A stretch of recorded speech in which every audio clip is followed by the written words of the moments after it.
краю родников и лесов, на берегу реки Кама, давным-давно стояла маленькая удмуртская деревушка. Мужчины были физически крепкими, миролюбивыми, а женщины красивыми и милыми. Жил да был в этой деревне очень трудолюбивый мужичок. С женой они всегда ладили. Куда это ты направился? Рыбачить, великой ели поклониться. А монетки ты взял? Вот возьми.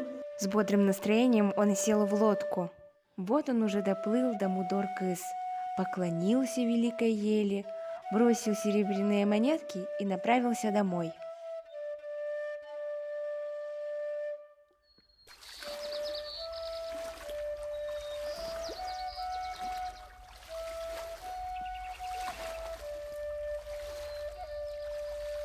Увидела это мачеха солнце и разозлилась. Что это так ярко светит? Роднику в благодарность приносит серебряную монету. Только я здесь самая яркая и красивая. Какая польза от тебя? Хоть я и старая, людей берегу от горя. Мужичок в то время старательно работал. Что это такое? Неужели великая ель горит? Похоже, это наша ель горит. Мужичок быстро сел в лодку.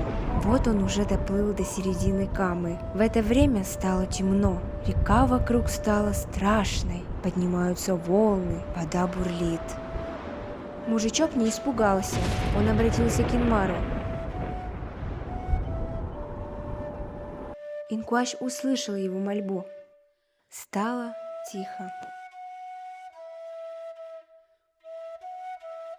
Ничего живого не осталось. Жалко стало Мудор-Кыс, подошел поближе. Ему захотелось помочь. Мужичок хлопнул в ладоши, в его руках появился Быджим Крещ. По всему лесу зазвучала нежная музыка, родник зажурчал, все ожило. Солнышко приблизилось к земле, ему захотелось послушать мелодию небесной росы. Полилась мелодия, и небо заплакало дождем.